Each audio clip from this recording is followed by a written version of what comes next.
பத்திரிகையாளர்கள், தொலைக்காட்சி ஊடக நண்பர்கள் அனைவருக்கும் நான் நன்றி தெரிவித்துக் கொள்கிறேன். ஏனெனில் எங்களுடைய நிர்வாக குழு கூட்டம் நடைபெற்ற போதும் நீங்கள் அனைவருமே வந்திருந்தீர்கள். நான் விரிவாக அதிலே பல கேள்விகளுக்கு பதில் சொன்னேன். அது ஒரு ரகசிய சங்கேத அறிவிப்பு போல நினைத்து கொண்டு ஒரே ஒரு பத்திரிகை மட்டும் அந்த பேட்டியை போட்டாங்க. நான் அதுக்காக நான் கொடுக்க மாட்டேன்னு சொல்லலை, நான் கொடுத்துக்கிட்டு இருப்போம். அது அவங்க போட்டாலும் போடாட்டாலும் அதை பற்றி கவலைப்பட மாட்டேன். இப்போ நீங்கள் இவ்வளோ பேர் வந்ததே எனக்கு சந்தோஷமாக இருக்குது. நீங்கள் கேட்குறீங்கல்ல, அது போதும். உங்கள் மூலம் மற்றவங்களுக்கு போகும்ல. இப்பொழுது மறுமலர்ச்சி திராவிட முன்னேற்ற கழகம் புதிய உத்வேகம் கொண்டிருக்கிறது.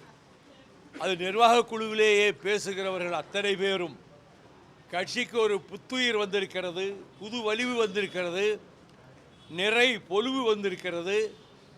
ஆகவே இந்த கட்சி இன்னும் வேகமாக வளரும். நான் கடந்த 4 மாத காலமாக உடல் நலம் இல்லாத காரணத்தினாலே எங்கேயும் போவதில்லை. வேறு துக்க வீடுகளுக்கு போக முடியவில்லை. அந்த சூழ்நிலையில் தான் எவ்வளவு உயிராக இருக்கிறார்கள் தொண்டர்கள், அவர்கள் வீடுகளெல்லாம் விட்டு போகின்றனவே என்று துரை வைகோ அங்கே போக ஆரம்பித்தார். எனக்கு தெரியாது, நிறைய இடங்களுக்கு போன பிறகு தான் சொன்னாங்க அவர் வந்தாருன்னு. அதுபடி எல்லோருமே பிறகு கொரோனாவுக்கு மருந்து கொடுக்கறதுக்கு அதுக்கு கொடுத்துட்டு அரிசி மூட்டைகள் ஒரு 2000 மூட்டைகளை ரெடி பண்ணி அதையும் கொண்டு போய் கொடுத்தாரு. பிறகு எல்லாரும் நிர்வாக குழுவில் கூடினவங்க அவர் அரசியலுக்கு நேராக வரணும் அப்படிங்கும்போது எனக்கு விருப்பம் இல்லைன்னு. அப்போ பொது வாக்கெடுப்பு நடத்துங்க ஜனநாயக முறைப்படினாங்க. அப்போ பொது வாக்கெடுப்பு நடத்துகிறோம். அரசியலுக்கு வர வேண்டும் வேண்டாம், இதுதான் இதில் எதை டிக் பண்ணுறாங்கன்னு சொல்லி கொடுத்தோம். அதில் 110 பேர் 106 பேர் அவரை அரசியலுக்கு வர வேண்டும் என்று வாக்களித்திருந்தார்கள். 2 பேர் தான் அந்த மாதிரி வாக்களிக்கலை. ஆகவே இயக்கத்தின் 99.9% அவர் வர வேண்டும் என்பது நினைப்பதற்கு காரணம் அவருடைய மனிதாபிமானம். துக்க வீடுகளுக்கு போனால் அவர்கள் அந்த துக்கத்திலே பங்கெடுப்பதோடு எப்படியாவது நிதி திரட்டி அவர் அந்த குடும்பங்களுக்கெல்லாம் நிதி கொடுத்து வருகிறார்.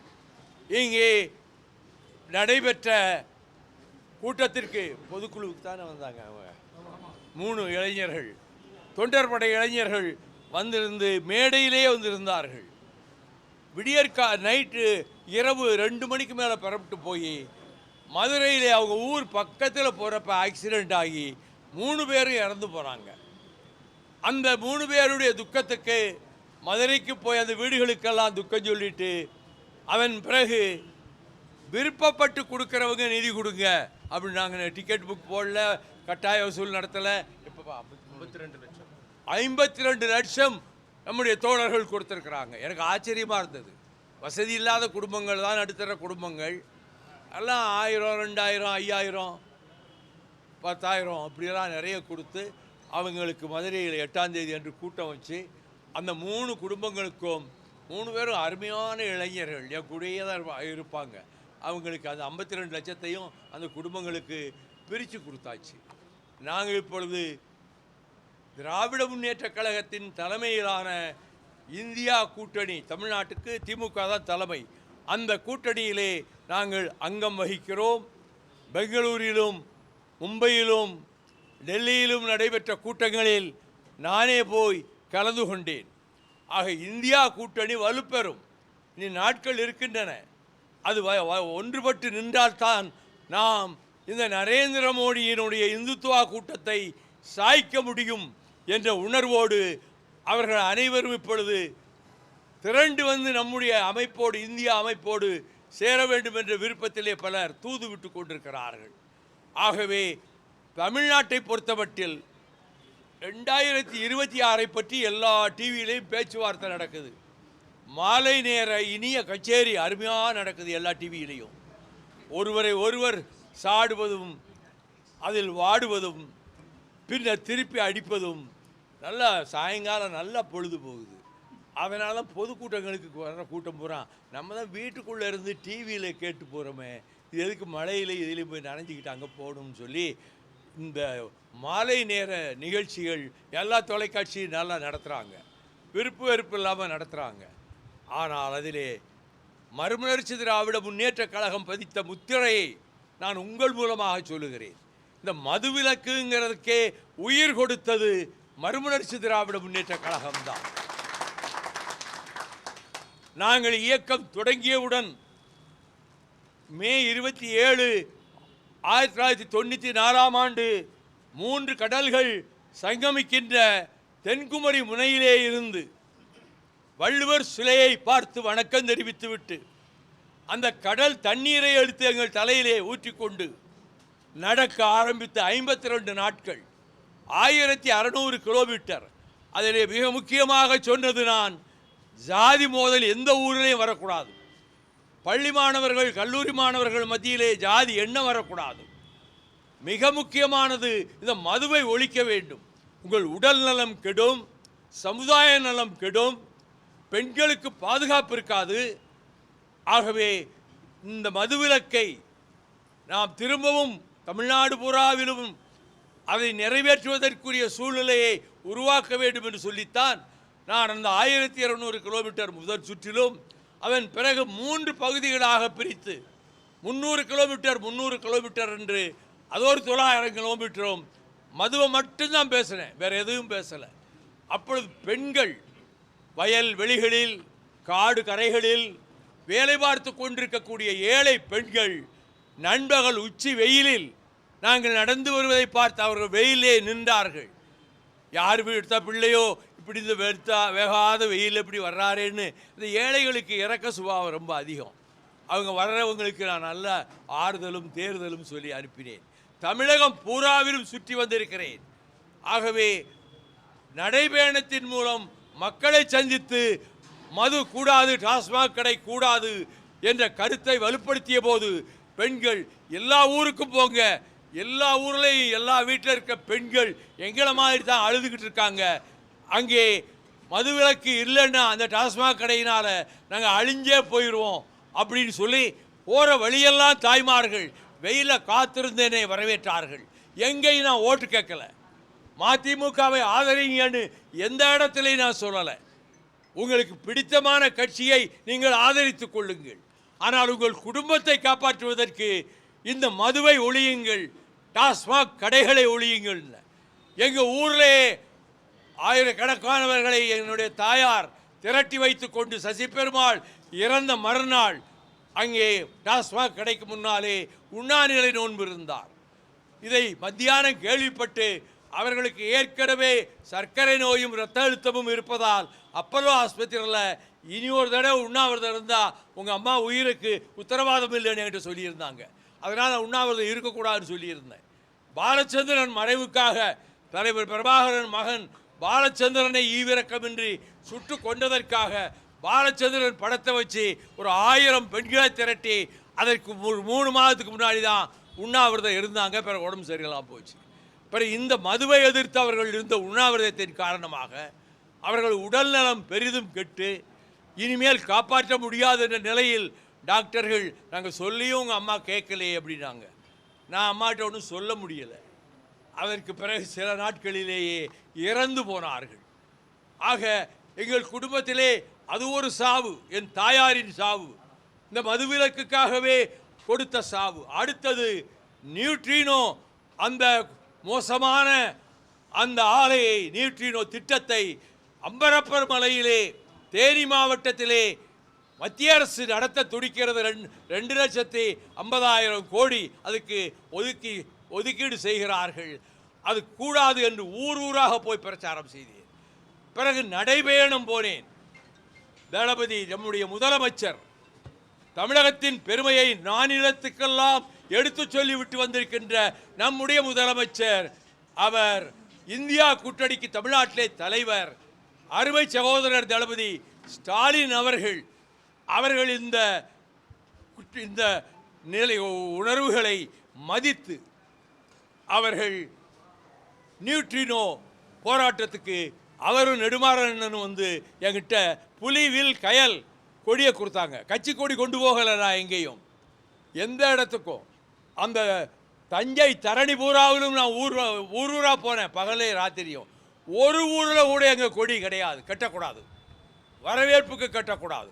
நம்ம ஓட்டு கேட்டு வந்திருக்கோன்னு நினைப்பாங்க. இவங்க சாராயத்தை ஒழிக்க சொல்கிறதே ஓட்டுக்காகத்தான் நினைப்பாங்க. ஆகவே உங்களுக்கு யாருக்கு விருப்பமோ அவர்களுக்கு ஓட்டு போட்டுக் கொள்ளுங்கள். ஆனால் இந்த மதுவை ஒழிப்பதற்கு ஊர் திரண்டு நில்லுங்கள்.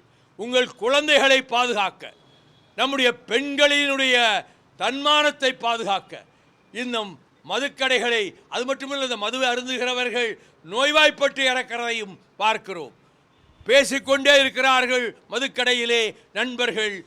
சின்ன வாக்குவாதத்திலே இடுப்பில் கத்தி வச்சிருக்கான், இல்லாட்டி அருவா வச்சிருக்கான், வெட்டி போட்டுடுறான். பேப்பரில் பாடுங்க, 2 நாளைக்கு ஒருக்க மதுக்கடையில் மோதல், நண்பர்களாக வந்தவர்கள் பகைவர்களாக மாறினார்கள், ஒருவரை ஒருவர் வெட்டி சாய்த்தார்கள்னு பெரும் பேப்பரில் வந்துக்கிட்டு இருக்கு.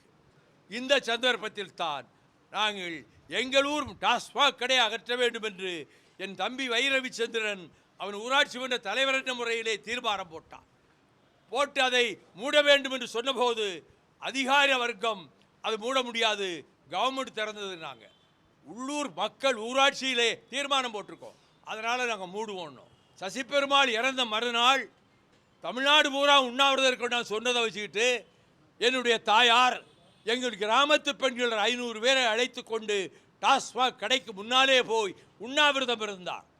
இதை கேள்விப்பட்டு நான் நண்பகலிலே இதை கேள்விப்பட்டு மதுரைக்கு விரைந்து சென்று அங்கிருந்து கலிங்கப்பட்டிக்கு டாஸ்மாக் கடை இருக்கிற இடத்துக்கு போனேன். அங்கே அம்மா அப்பயும் உட்காந்துருக்காங்க. ராத்திரி 9 மணிக்கு நிறைய கூட்டம். நீங்கள் ஏமா வந்து உட்காந்தீங்க? சரி, அது வேணும்னு சொல்ல வேண்டாம், முடிஞ்சு போச்சு. போய் வீட்டில் போய் கொஞ்சம் நல்ல ஏதாவது தயிர் சாதம் சாப்பிட்டு தூங்குங்க, நாளைக்கு இந்த பக்கம் வந்துடாதீங்க அப்படின்னு சொல்லி வீட்டுக்கு அனுப்பிட்டேன். மறுநாள் காலையில் நம்ம இளைஞர்கள்லாம் வந்தாங்க. டாஸ்மாக்கு இன்னைக்கு வந்து திறக்கிறதுக்கு வரமாட்டான், அவ்வளோ தைரியம் இருக்காதுன்னு 500 போலீஸை கொண்டாந்து இறக்கிட்டாங்க. டாஸ்மாக் கடையை சுற்றி திறந்துட்டாங்க. பெரிய திண்டுக்கல் பூட்டு திறந்து விரும்புகிறவர்கள் வந்து விஸ்கி வாங்கலாம், பீர் வாங்கலாம், ஜின் வாங்கலாம், பிராந்தி வாங்கலான்னு அனௌன்ஸ் பண்ணவே ஆரம்பிச்சிட்டாங்க. நான் உடனே என்னோடு இருக்கிற 500 இளைஞர்களை சேர்த்து கொண்டு அந்த பிரச்சார வேனிலே மேலே நின்று நான் மதுக்கடைகளை மூடுவீர், கலிங்கப்பட்டி டாஸ்மாக் கடையை மூடுவீர் என்று சொல்லிக்கொண்டே வந்தேன். 500 பேர் என் கூட வந்தாங்க. போலீஸ் 500 பேர் இருக்கும், அவங்க விட லத்தி கம்பு வச்சுருக்காங்க, எங்கள் கையில் கம்பெல்லாம் கிடையாது. ஆனால் சினிமாவில் பார்க்குற மாதிரி எதிரி அடிக்கிற கம்பை பிடுங்கி அடிக்கிறவன் தான் கெட்டிக்காரன். அது மாதிரி நாங்கள் லா காலேஜில் செஞ்சோம். அண்ணன் கலைஞரை அண்ணா சிலையை திறக்க வரும்போது அவர்கள் ஒரு கூட்டம் அண்ணா சிலையை இங்கே திறக்கக்கூடாதுன்னு சொல்லி இவ்வளவு நேர கம்புகளில் அவங்க கருப்பு கொடியை கட்டிக்கிட்டு வந்தாங்க. அப்பொழுது என்னோட 50 இளைஞர்கள் எப்பொழுது இருப்பார்கள். துரைமுருகன் சொன்னார், நீங்கள் வந்தால் போதுப்பா, அவன் ஒன்றும் வரமாட்டான். நாங்கள் போகிறோம், கருப்பு கொடியை வச்சுக்கிட்டு நின்றுட்டு இருக்காங்க. முதலமைச்சர் கோபால் அவர் வந்து பிறப்புள்ள. நாங்கள் போன உடனே அவர்கள் எல்லோருக்கும் ஒரு பாடம் கற்பித்தோம். கருப்பு கொடி வைத்திருந்தவர்களெல்லாம் கண்மண் தெரியாத வேகத்திலே அந்த இடத்தை விட்டு, கோர்ட் ஏரியாவை விட்டு ஓடி போயிட்டாங்க. இது யாரோ சொல்லியிருக்காங்க, கலகம் நடக்குன்னு. ஆகவே முதலமைச்சர் திரும்ப வீட்டுக்கு போயிட்டார். பிறகு நாங்கள் போய் திரும்ப கூப்பிட்டு வந்தோம். அற்புதமான பேச்சு அன்னைக்கு அண்ணா சிலையை திறந்து வச்சு. அப்பொழுதுதான் அந்நியர் வந்து புகுந்து வாலாட்டினால் உதை விழுங்கான் அப்படின்னு கலைஞர் பேச்சின் முடிவிலே சொன்னார். அப்படி அந்த பிரச்சனைக்காக அதற்கு பிறகு இந்திய எதிர்ப்பு நாங்கள் நடத்திக்கிட்டு இருக்கோம். 26 ஜனவரி 26 குடிகெடுக்கும் நாள், குடியரசு நாள் அல்ல என்று தமிழகமே கருப்பு கொடி ஏந்த வேண்டும் என்று அண்ணா சொன்னதனாலே நாங்கள் சட்டக்கல்லூரிக்குள் யாரையும் நுழைய விடவில்லை மாணவர்களை. அதற்கு பிறகு மறுநாள் போரே பழையபடி கிளாஸுக்கு வந்துட்டாங்க. ப்ரொஃபஸர் ரூமில் இருக்காங்க. அவங்கெல்லாம் இந்த இந்திய ஆதரவு அமைப்பு நிர்வாகிகள். அவங்க ஒரு பெரிய நடிகையினுடைய அண்ணன், பெரிய செல்வாக்கு மிக்கவன், அவன் தலைமையில் தான் நிற்கிறாங்க. நான் வேகமாக சென்றேன். இத்தனை 1000 பேர் நம்ம நிற்கிறோம், என்ன தைரியம் இருந்தால் இவனு ஹிந்தி வேணும்னு லெக்சரர் ப்ரொஃபஸர் ரூமில் போய் நிற்பாங்கன்னு சொல்லி, எங்கடா வந்தீங்கன்னு. இந்த மாதிரிலாம் இப்போ பேச முடியுமா? பேப்பர்லேயே போட்டுருவாங்க, இப்படி பேசுகிறாரு ஒருமையில். அது ஒரு ரத்தம் சூடேறக்கூடிய காலம்.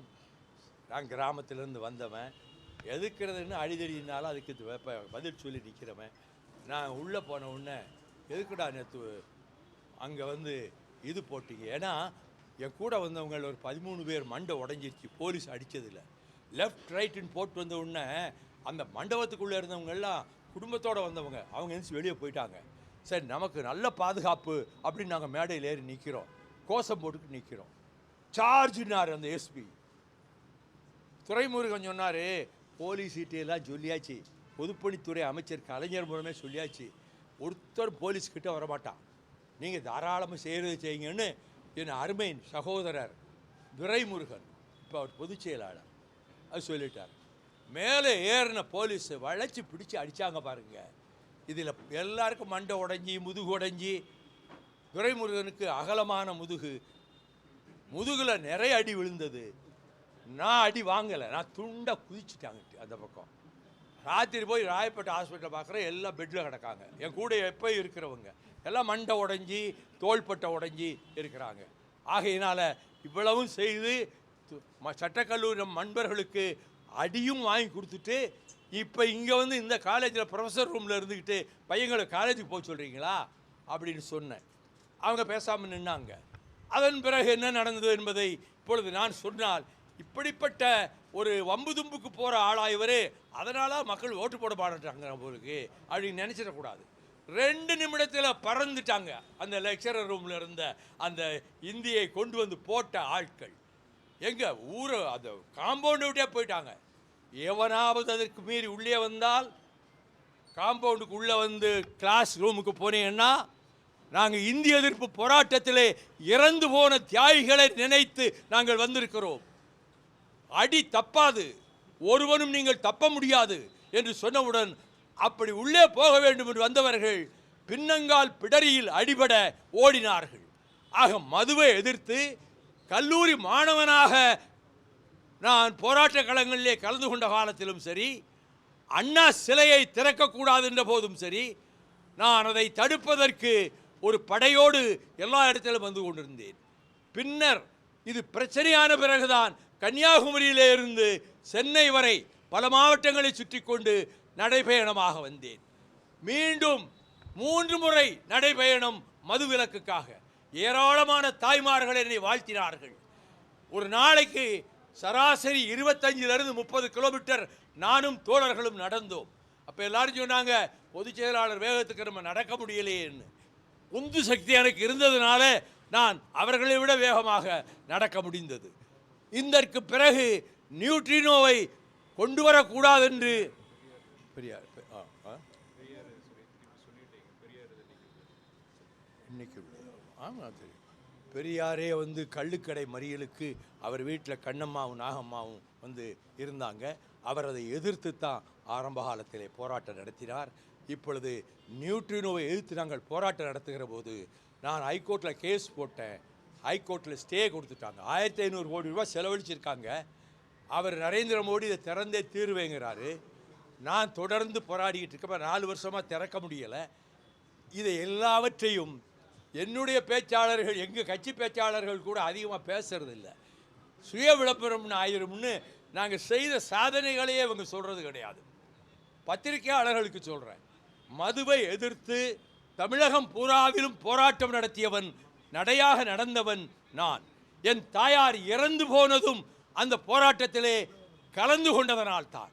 அதற்கு பிறகு சிவகாசி ஒரு இளைஞரணி செயலாளரும் துணை செயலாளருமான சிவகாசி ரவி, அருமையான பையன், ஏழை குடும்பம், அவன் உடம்பு பூரா மண்ணெண்ணெயை ஊற்றிக்கிட்டு நாங்கள் புறப்படுற இடத்துல நான் தளபதி ஸ்டாலின் நெடுமாறன் இருக்கிற இடத்துக்கு நோக்கி வந்தான். பனைமர உயரத்துக்கு தீ பற்றி எரிந்தது.